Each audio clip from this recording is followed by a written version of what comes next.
नमस्कार. स्वागत तुमचं राष्ट्र महाराष्ट्रामध्ये. मी अशोक वानखडे. आज पूर्ण जगात, देशातच नव्हे तर जगात छठ पूजेचं आयोजन आहे. बरेचसे लोक झारखंड, बिहार, पूर्वांचल आणि आता हळूहळू जिथे छठ पूजेची परंपरा नव्हती तिथे पण लोक करायला लागले. कारण ही एक अशी पूजा आहे तिथे पंडित नको, तिथे मंत्र नाहीत, तंत्र नाहीत, देवी नाही, देवता नाही, फक्त पंचमहाभूत आहेत. पाणी आहे, सूर्य आहे, पृथ्वी आहे, जल आहे, हवा आहे. प्रकृतीची पूजा. त्या सगळ्या बांधवांना आज शुभेच्छा. परंतु खास करून महाराष्ट्रात नव्हे तर विदर्भात, आपल्या नागपूरमध्ये सत्तेचा माज आणि निर्लज्जपणा कशाला म्हणतात याचा कळस, याचा उच्चांक नागपूरच्या राष्ट्रवादी काँग्रेस कार्यालय अजित पवार यांच्या दिवाळी मिलन कार्यक्रमात समोर आला. कार्यक्रम कार्यकर्त्यांसाठी होता आणि त्या कार्यक्रमामध्ये लावण्या झाल्या. दिवाळी मिलन कार्यक्रम हा एकमेकांना भेट द्यायचा, भेटायचा, एकमेकातले मनातले जे काही असले कटुता असते ती दूर होते. पूर्ण परिवार येतो, एकमेकांना विचारतात. तिथलं जेव्हा सोशल मीडियावर तो व्हिडिओ, त्याचं आम्ही तुम्हाला दाखवतो कशा लावण्या झाल्या. जेव्हा तो व्हिडिओ बाहेर आला तेव्हा हे सांगण्यात आलं की अरे बाबा, कार्यकर्त्याच होते, थोडेसे कलेचे कार्यक्रम झाले ना आमच्या ऑफिसच्या हॉलमध्ये असं झालं तर काय वाईट. आत्ताच अजित पवार त्या ऑफिसचं उद्घाटन करून घेतले होते. तर आपण सुरुवातच या कार्यक्रमाची एका लावणीनच करू, कारण ते किती निर्लज्ज आहे आणि सत्तेचा माज कशाला म्हणतात याचं उदाहरण तुम्हाला दाखवतो आणि मग त्याच्या पृष्ठभूमीवर विदर्भाची काय स्थिती आहे याच्यावर आपण चर्चा करू. मला इश्काच्या झुलव्यात झोलवा आणि अक्षरशः तमाशाच्या फडावर भेटल्यासारख्या शिट्ट्या आणि टाळ्या वाजत होत्या. हे पहा तुम्ही, हे डान्स.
म्हणाले ते आमचे कार्यकर्ताच होते डान्स देणारे, ते सर्व आपल्या जागी ठीक आहे.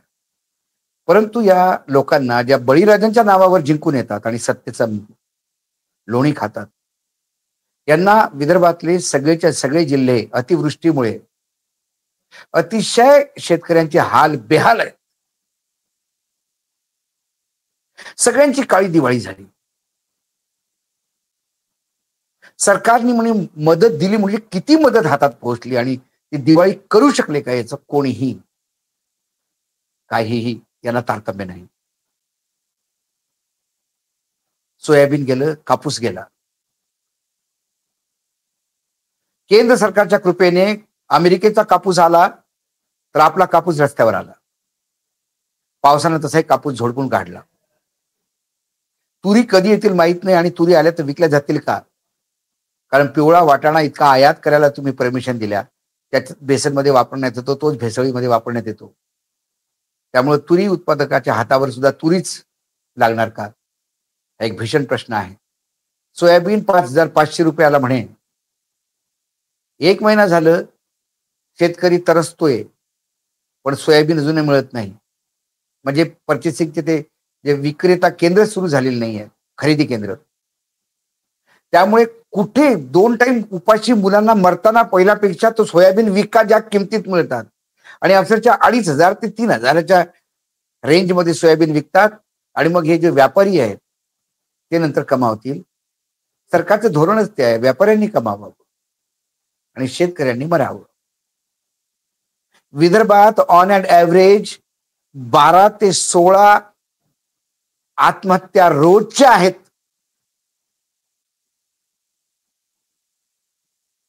लाजिरवाणा प्रकार आहे,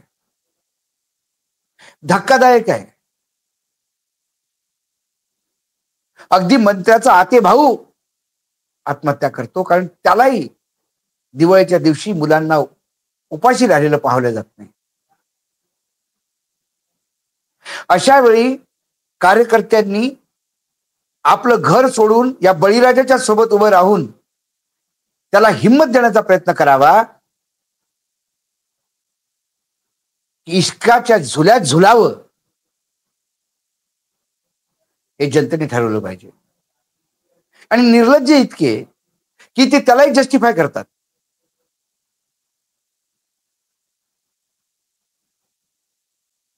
अजित पवारांची पार्टी आहे बाबा,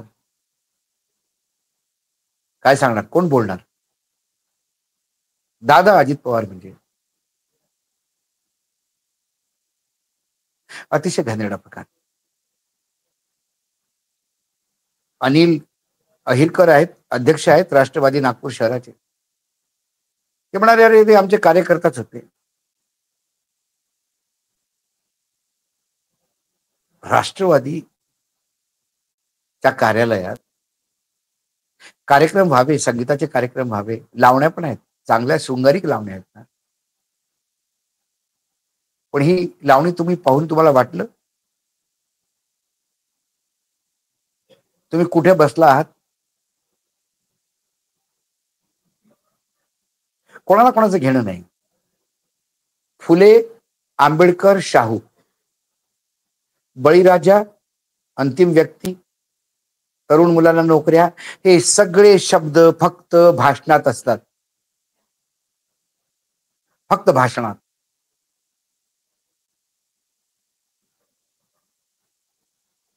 त्यांना काही या लोकांचा सरोकार नाही.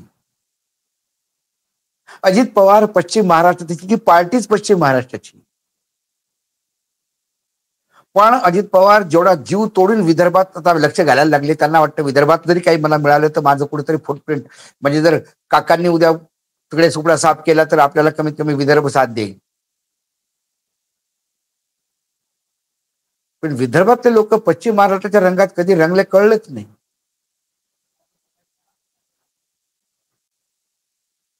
झालेल्या गोष्टीबद्दल दिलगिरी व्यक्त करण्याच्या ऐवजी ते त्याला जस्टिफाय करतात. आता अजित पवारांच्या जन्माच्या दिवशी होऊन जाऊ द्या जोरदार कार्यक्रम. आता हेच तुमचं घोषणापत्र पुढच्या वेळेला. आता स्थानिक निवडणुकांमध्ये हेच करायचं, आपण चौकात चौकात हेच कार्यक्रम ठेवायचे. कारण पार्टीचं विचारधारा हीच दिसते मला.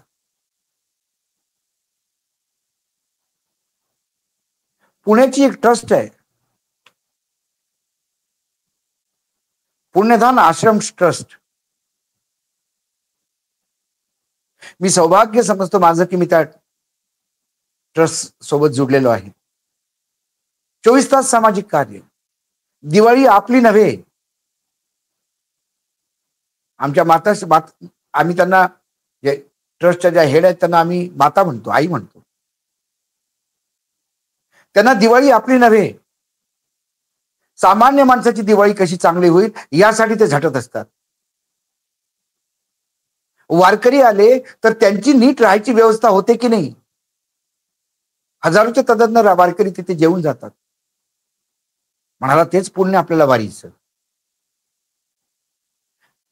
हा व्हिडिओ किंवा फोटोग्राफ तुम्ही पहा. ते पुण्यातून मराठवाड्यात मदत पाठवायला आलेले आहेत. शेतकऱ्यांना बियाणं असो किंवा मग त्यांच्या जेवण, त्यांच्या घरच्यांसाठी काही आटा दिवाळीच्या वेळेला काही पाहिजे म्हणून ते तिथनं वितरण करतात. आणि आमचे हे पूर्णपणे ज्यांचे बौद्धिक दिवाळे झालेले आहेत, 12 वाजलेत त्यांचे बौद्धिक स्तरावर, ते गोरगरिबांना मदत करायचं सोडून, बळीराजांना मदत करायचं सोडून, पूर्ण विदर्भाची दिवाळी अंधारात आहे हे सोडून मला जाऊ द्या ना घरी आता वाजले की 12. पाय, मला जाऊ द्या ना घरी आता वाजले की 12. पाय, एक एक लावणी.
यांची 12 वाजवण्याची वेळ आलेली आहे.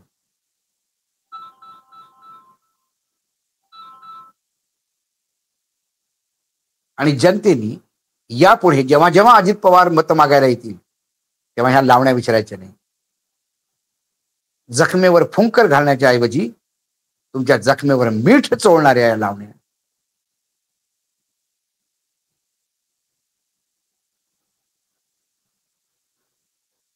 माझ्या विदर्भात एवढा माज कधी नव्हता. वाईट वाटत. आज रोखोक मध्ये एवढंच. पुन्हा येतो काही विषयासोबत. तो म्हणता नमस्कार. पाहत राहा राष्ट्र महाराष्ट्र.